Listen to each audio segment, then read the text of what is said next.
Good morning. I'm Nancy Reagor with Keller Williams, and I want to thank you for joining us today.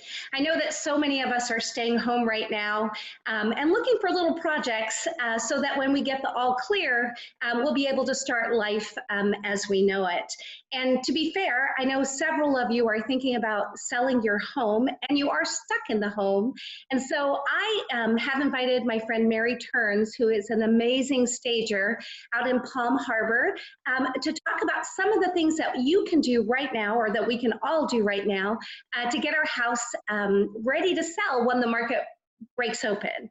And so before we get started, I'm just going to let Mary introduce herself. Mary, hi, how are you this morning? Hey, Nancy, good morning. I know you don't want to brag about yourself, but I did find you on House with one of your awards that you won, and I've been on your website. There's some great instructional videos there. So do you want to tell anybody just a little about you, and then we'll jump right into the content? Sure. Mary Turns, I do vacant and occupied staging. Obviously, during this critical time, I'm also doing occupied staging remotely, virtually. So a little bit different, but it can still get the job done. Wonderful. And I know that there are some statistics for those of you who do follow the real estate market about homes that are staged have a 60% chance of selling faster and at a higher rate. And that's from the National Staging RISA, I think it's called, right? Yeah. And they've mentioned that. And so there are things that Mary can teach us right now that we can do, but when you go to sell your home, I would love for you to consider staging. So I'm just going to focus on 5 things that you feel like we can do right now, sitting at home, to get our house ready. So what would you start with if you were just getting started in the process?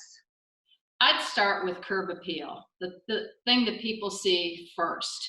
And you want to make sure that your outside entryway is distinctive and inviting. And, there's several ways to do that. And one way to start is paint the door. Oh. Paint the door a different color. Now, you can't get trendy with it, Okay. but, I love when my clients use black, use navy, use red, dark gray, yellow. It really makes that distinctive pop when people are looking at your home. It's interesting you say that. My husband and I just came back from Puerto Rico, and they paint those doors like you wouldn't believe, and it really does make the house stand out. Is there anything else that you would think of as people walk up to the home or directly into the home that you feel like would really make a difference besides painting the door? Sure. One thing we sometimes forget, because a lot of times when we're going into our own home, we don't look up. We don't look up at the light. And 9 times out of 10, the glass is dirty, it's rusty, it looks worn out. So that's a real inexpensive way, Nancy, to just brighten up that exterior a little bit, change the hardware, change the lighting. And in addition to that, change the hardware on the door, especially if it's an older home that's had a lot of wear. It's simple, it's easy, and it makes a difference. Does it matter? Do they all have to match? Do the doorknobs all have to match? I mean, what would your thought be on that? Well, I think in the immediate location, they should match. So if you're using a brass or you're using a nickel, and the finish should match, that's really more important. But I think more important than even the finish is the size. Oh. So sometimes people have a light in a large outside entryway that's way too small, or they have one in a small area that's way too big. So size, I would take that into consideration. Okay. And the one thing I've noticed is as people walk in, the first vision that they see is your foyer. Is there anything that can be done just to spruce up the foyer? Yes. A lot of times people have consoles in the foyer that are too big.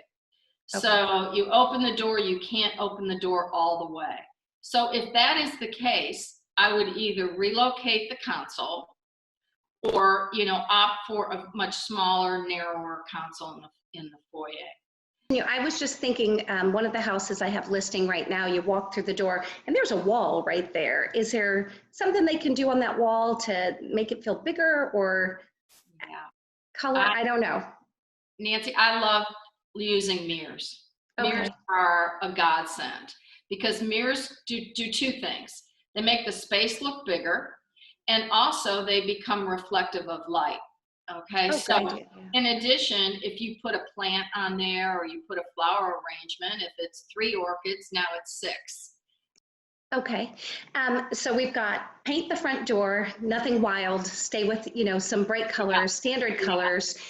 Make sure that it's all cleaned out when you walk in. The foyer is the entryway to your home. And I love the idea of the mirror if you have a wall right there. And another question I often get is people think they have to renovate their entire kitchen before they list a home. And I'm always concerned, when you look at the marketing data, that sometimes those $30,000 investments, they don't see that in the sale of the home. In other words, you don't recoup the cost, the ROI on the kitchen. Is there something that people can do, again, right now, without calling in a contractor, to get that kitchen just looking great and ready to go? Yeah, I'll tell you what, I was at a conference and they talked about this product called Grout Renew. And so many times, as you know, Nancy, you go into a home, everything looks pretty good, and they'll say, well, we tried to clean the grout, but it won't clean.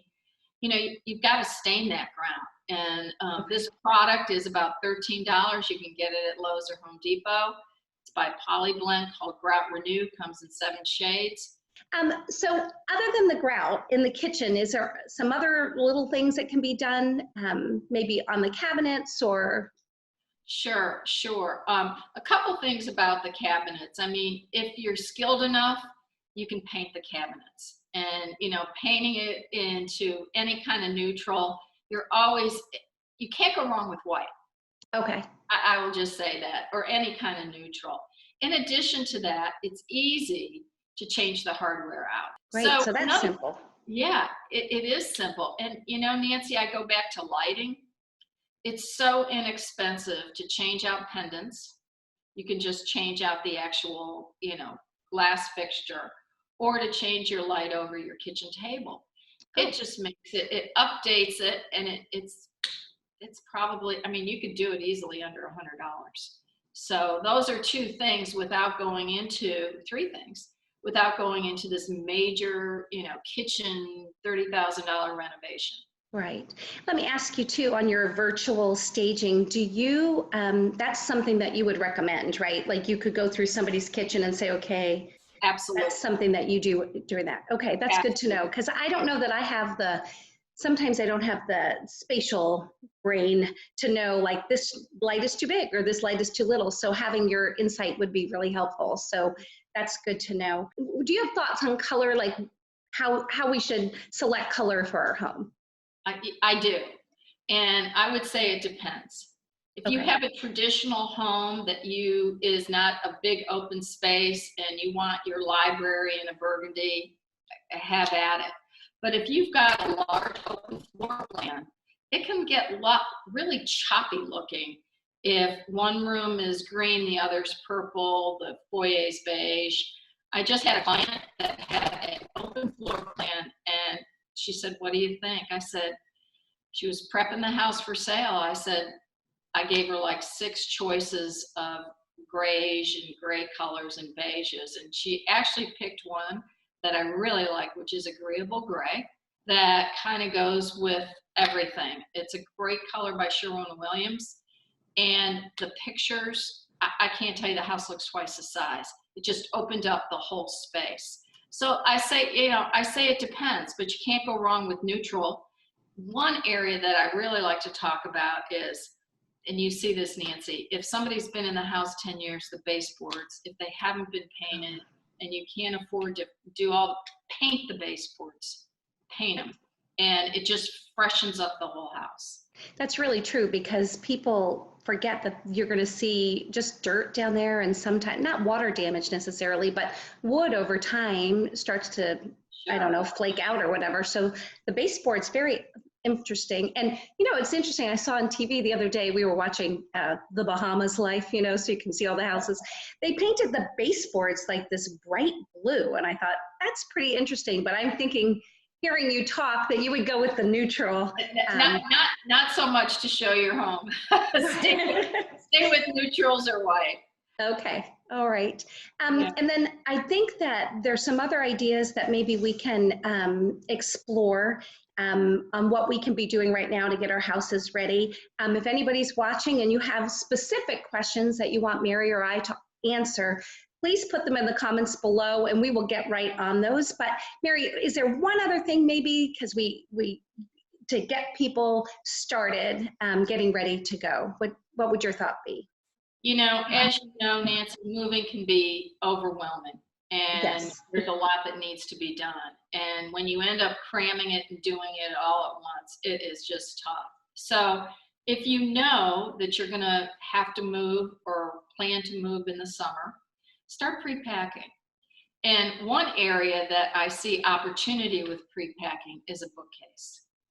And every time, I mean, right, Nancy, now you're looking on TV, people are, you know, doing the news from their homes, and they're always in front of this jammed bookcase. Right. You see nothing except books. Right. So I like to make it a focal point in someone's home. So I would ask to, you know, start pre-packing or donating those start with the paperbacks. Okay. Take a third out of a bookcase. So give it some negative space. And then you have the ability to tie in whatever colors you're using in a plate or something decorative or some greenery in the bookcase. But, you know, take a third of it and pre-pack it. And the concept of pre-packing also goes to the rest of the house. You know, you look at your closet and, you know, the floor should be totally clear when you get ready to sell. So what are some of the things you can donate or pre-pack in the meantime, and then you'll be ready to go? I like that advice. We actually went through our bookcase last year and donated 5 boxes to Friends of the Library. And that we just, because we read a lot, we have a lot of books. So that's a great idea. And I was also thinking pre-packing photographs, possibly the things that are going to take your, you love them, but they, you need to let the house speak to the person that's walking through the door. So yeah, you can start, you know, depersonalizing it. People don't want to see your family photos, although you love them. They're trying to envision themselves in your home. And so when I've got a, you know, a whole gallery of pictures, I can't envision that this would eventually be my house. Right. So, you know, if you were, I always ask to pack them. So pre-pack them, you know, keep some of them out so that you can put them away quickly. But that's a good start. Well, I think that's what we're going to cover today as far as what we feel like are the 5 things that people can get started doing right now. So if you don't mind, I'm just going to recap.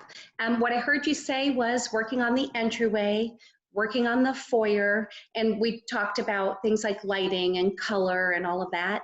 In the kitchen, definitely the grout product, and Mary does have that video on her website, so you can see how to do that.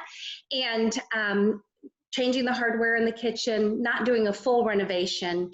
And then color, we talked about staying with the neutrals. I like agreeable gray with Keller Williams, and I know that they call them, is it beige and gray mixed together?